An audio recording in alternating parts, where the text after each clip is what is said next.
Escapism is probably the most useful facet of society at the moment.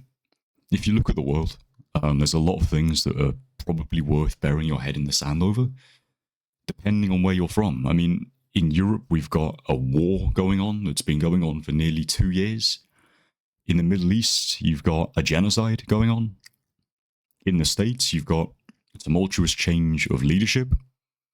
In the United Kingdom, we've got a cost of living crisis and a lot of other things that are problematic. And I think that's why escapism is so important, because it kind of takes your mind off the slightly unappealing elements of day-to-day life. Now, does it mean that you have to ignore them? No, I think that is problematic.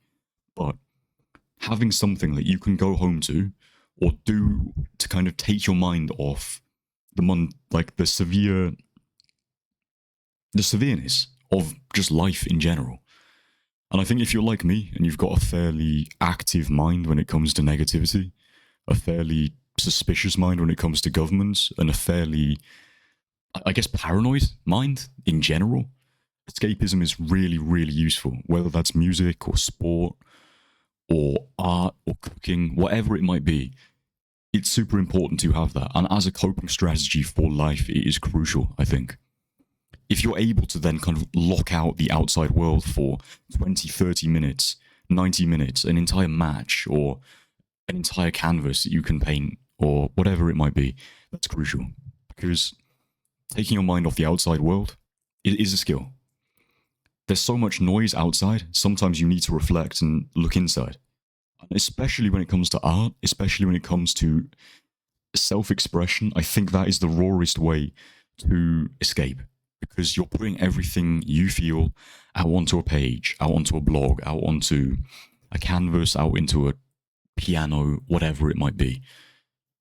And that, I think, is crucial as a form of catharsis. I mean, people talk a lot about these days, like therapy, and the multiple ways of therapy and ways to kind of express yourself, be individualistic, while also kind of trying to some extent conform. Because let's be honest, as much as people say, I don't want to conform, I want to be different, I want to be an individual, you have to conform to an extent. Otherwise, you're unable to function in society. Everyone conforms to a good extent, I think. Or certainly the people I know. That doesn't mean you have to dress all the same, no. Does it mean you have to act all the same, no. But I think everyone conforms. But in that conformity, finding your escape that's yours, truly yours, is super important. Whether that's an emotional outlet or a more technical outlet that allows you to use your brain when you wouldn't normally, in other circumstances, use it in that way. I think that this is a skill that needs to be kind of reinforced. A lot of schools and stuff are cutting funding for arts and drama and all this kind of stuff in favour, certainly in the UK, for the sciences and for mathematics and all this kind of stuff. And it does take away from the creativity of young people.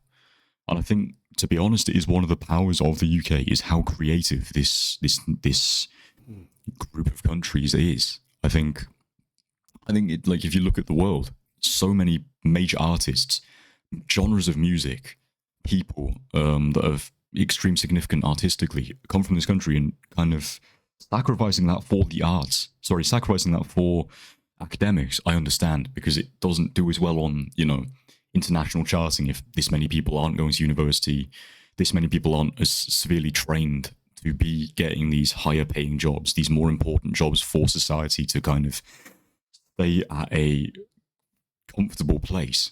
But I think the arts and this kind of escapism is crucial for happiness. It's crucial for self-reflection. It's crucial for contentness, I think, at the very least. It helps you get in touch with yourself while also understanding the world around you and how that affects you. And oftentimes you'll see in people's work or their art or their understanding of the world how they've been formed by this external world while also being able to view internally. I think a lack of kind of artistic output will stunt your growth as a person to an extent, because you aren't expressing yourself. You aren't being more individualistic. You are being that more mechanical human. And while that isn't necessarily a huge flaw, I know a lot of people mentally don't like being individualistic. They do like to think of themselves as part of a greater thing. there was that theory from a philosopher whose name I've forgotten off the top of my head, who suggested that, say, individual organs, when working together, become an organ system. Organ systems become a body. And if multiple human bodies together become a superorganism, in some extent. Now, whether you agree with that theory or not is up to you. But I think that's an interesting thing to touch on, just purely. When a lot of people are together, you do lose your individuality. If you're in a place like New York, London, Hong Kong, there's a lot of people. Are you going to be able to be so individual? No, because there's so many people there, and you're not really going to get the same acknowledgement you would say in a place like here, like Swansea, or somewhere there or thereabouts, because there's so many more people. There's so many less eyes on you. There's so many less people who are going to take the time to get to know you, and you them, So I think a lot of this stuff does come down to distracting yourself. It does come down to knowing yourself and having that escape. Escapism is so crucial because it allows you to kind of form these judgments about yourself and to know yourself, while also taking a break from how tumultuous the world is at the moment, and always has been, to be honest. It's not a new phenomenon. I think it's just more in our faces now because of the internet. But the world's always been a horrible place. The world's always been daunting and unnerving, and I think the best way to cope with that is ultimately forms of escapism. And it's very easy to get lost in the sauce. I'm a big football fan, and I think many a time have I got kind of unnerved, almost scared, or overly kind of lost in this because I like the sport so much, and you get kind of too attached to it. You get too lost in this image. Or say, for example, even with music, I casually make music, and there will be times where, even though I do it as a hobby, you'll overthink it and be like, oh damn, this sucks. And it's like, yeah, I'm not going to be whoever it might be after messing around on Fruity Loops for a bit, It's not how it goes. I think it's important to kind of keep these as well at a level where it is just a hobby, it is just fun, it is just an escape, rather than taking over as something that is too important to you, that you rely on chemically, almost emotionally, or logically to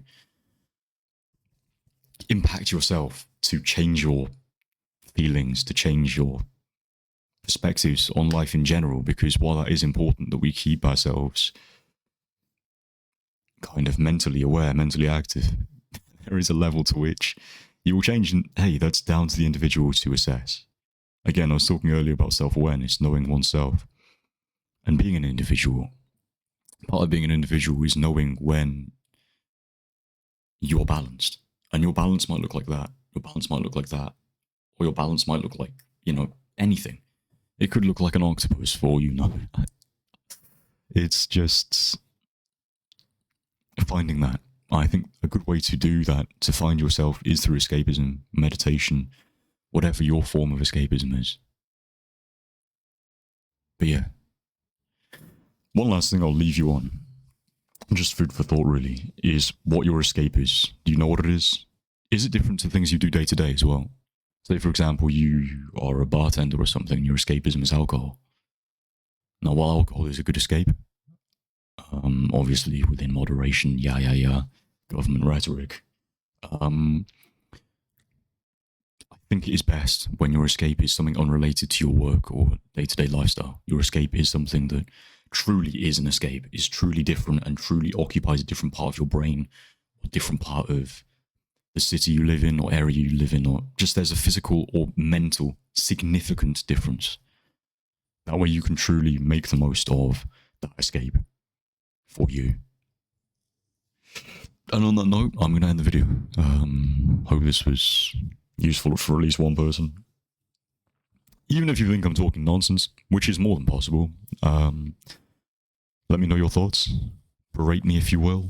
And if you find this remotely useful or informative or whatever it might be, then do the YouTube stuff that pushes me up in the algorithm. Because that's what I've been told to do. Okay, anyway, thank you for watching. If you made it this far, then God bless, and yeah, what's that?